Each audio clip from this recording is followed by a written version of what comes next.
Hello, everybody. It is your girl, Rosé Chardonnay, and welcome to my series on cosmetology. In today's video, I'm going to be talking about the differences between semi-permanent, demi-permanent, and permanent hair color.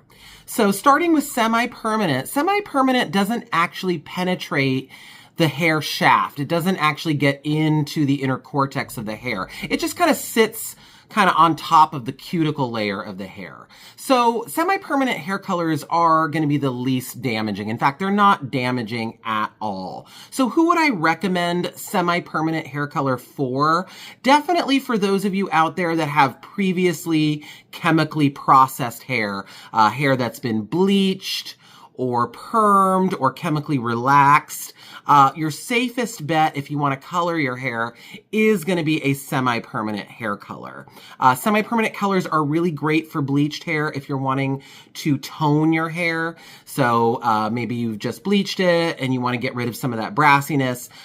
Semi-permanent toners are great for that. They're great for vivid colors. So if you're wanting to do like a pink or a purple or a blue, most of those kind of vivid type colors are going to be semi-permanent, as well as semi-permanent colors tend to be very conditioning. They have conditioners kind of built into them. So a lot of times when you apply a semi-permanent hair color, your hair will actually come out in better condition than before you even colored it. So semi-permanent is really great for those of you that have previously processed hair. Obviously, semi-permanent colors are going to have some limitations. You're not going to be able to lighten your hair with a semi-permanent color. It's just going to be depositing color only, and it's only going to deposit that color to kind of the outer part of the hair. So it will wash out. It will fade away. Depending on the porosity of your hair, it could fade away pretty quickly. So that's going to be kind of a drawback of semi-permanent. Now, demi-permanents are kind of a cross between semi-permanent and permanent hair color. They typically use a low-level developer, usually about 5 volume.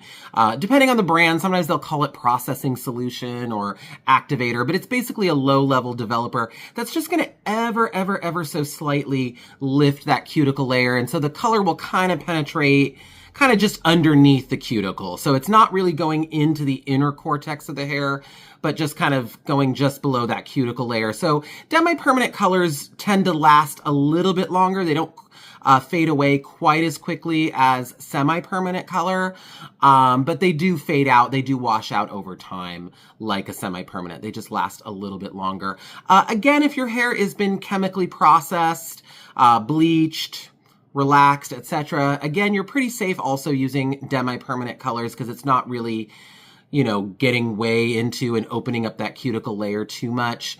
So you're pretty safe using those, again, especially if you're looking for something that's going to be a little longer lasting than a semi-permanent. Now, permanent hair colors are a different beast altogether. Permanent hair color actually completely raises the cuticle layer of the hair so that then the artificial color pigments can actually penetrate deep inside the inner cortex of the hair. So permanent hair color actually permanently changes the color of the hair until your new growth grows in. It's actually raising those cuticle layers and penetrating deeply into the inner cortex of the hair. So for that reason, they can be a bit more damaging than semi-permanent or demi-permanent hair color, especially if your hair has been previously chemically treated, particularly with bleach or with a relaxer or even a perm. You're already taking hair that's been previously broken down and you're breaking it down even further with the permanent hair color. So if your hair has been, heavily treated with other chemical processes, chemical treatments, you might want to exercise a little bit more caution before, going in with a permanent hair color because your hair has already been compromised and you're now going to compromise it further.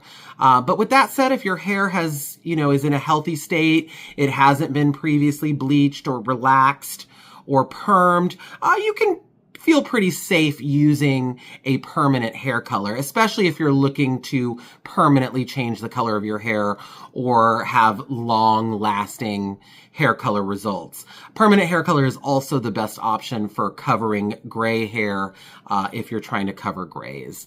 So just something to think about with permanent hair color. One thing I do want to add about permanent hair color as well, color does not lift color. So if your hair is completely natural, it's in its completely natural state, it's its natural color, then you can get maybe 1 to 2 levels of lift with a permanent hair color.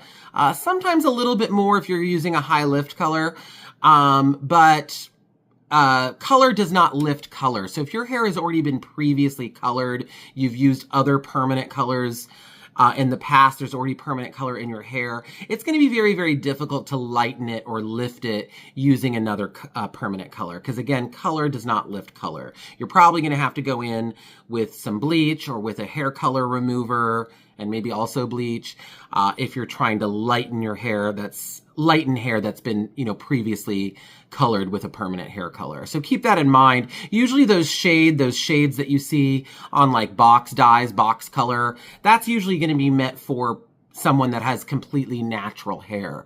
If your hair has already been colored with a permanent color, you're going to have different results. And like I said, it's going to be difficult to lighten the hair if there's already permanent hair color in it. So just a couple things to keep in mind when we talk about permanent hair color. All right, that's it for today's video. I'll see you all next time and take care. Bye.